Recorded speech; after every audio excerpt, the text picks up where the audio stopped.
Okay, we're looking at another chi-square goodness of fit test. And we're given that Benford's law states that the probability distribution of the first digits of many items, for example populations and expenses, is not uniform. Now, if it was uniform, that would mean that the probabilities of each of these observed frequency counts would be the same. So there are 9 of them, so each, if you take 1 divided by 9, you get 0.1111. So Benford's law says nope, that's not going to happen. So we're going to see if the distribution is consistent. The knows that it is consistent with Benford's law according to the sample, or the alternative is the distribution is not consistent with Benford's law. And it says the test at alpha equal 0.05, n's equal 118. And it also says if they're not consistent, it could imply there might be embezzlement. Okay, so that's kind of a big deal, I guess, with money. I'm not an accountant or a financial person, so let's see what's going on here. We're going to use Excel to do this. So let's pull up Excel. Okay, so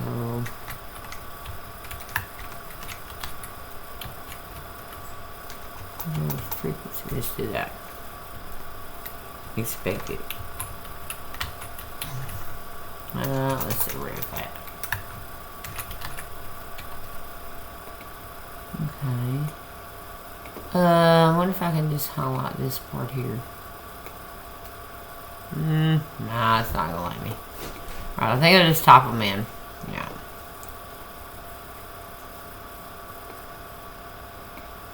Okay. 38, 28, 15, 11, 2, 10, 8, and 6. Alright, so 1, 2, there's 9 there because there's 10, there's a header. Okay.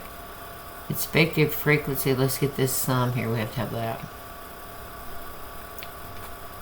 There's 118, so expected frequency is going to be equal to the Benford's law, so 0.301 times the total.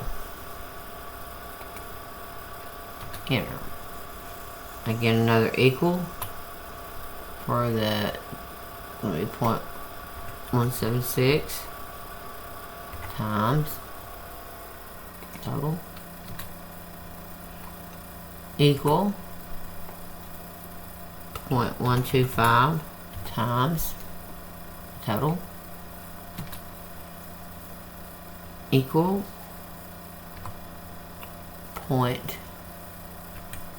what was it on 15.097 times total for 11 equal 0.079 times total equal 0.02 I'm sorry, for 2.067 times the total for 10 equal 0.058 times the total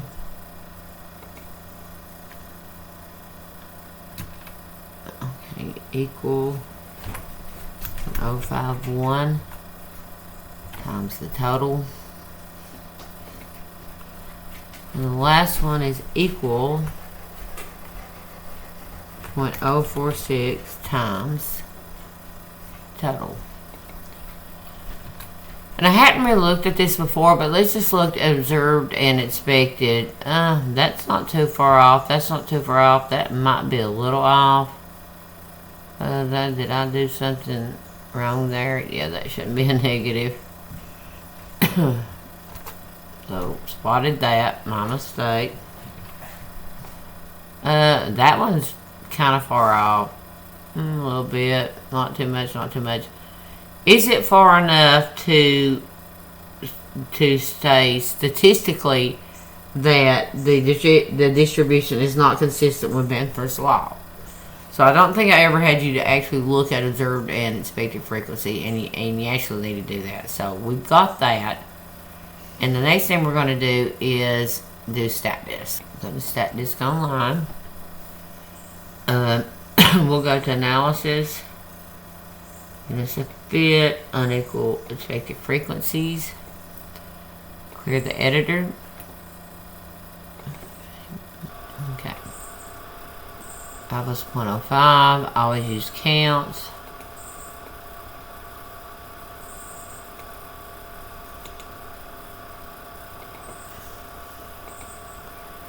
Control V to paste. Observed is 1. Inspected is 2. Given that chi-squared is 11.27672. P-value's up there, 0.18651. So I'm going to be filling to reject no, and I kind of felt like I would.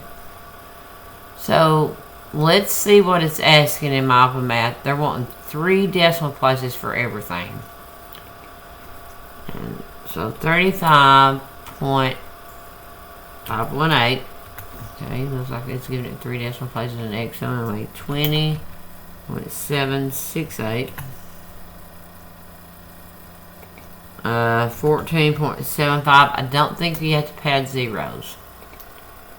11.446. I think we've seen that in the past that you don't have to pad zeros. 9.322. 7.096. 6.844. 6.08, 6.018, and 5.428. Okay, chi-square is 11.277. P-value is 0.187. P is greater than alpha. We failed to reject the null, and there is not sufficient evidence to warrant rejection of the claim that these are consistent with Benford's law. Okay, did we miss anything? Okay, I just noticed that one of my answers was marked wrong. On the 2, I put in 7.906, and I should have put in 7. I put in 7.096, and I should have put in 7.906. So let me make sure I correct that. Submit it again. My bad for the typo. And looks like everything is correct. Let me know if you have any questions. Thanks.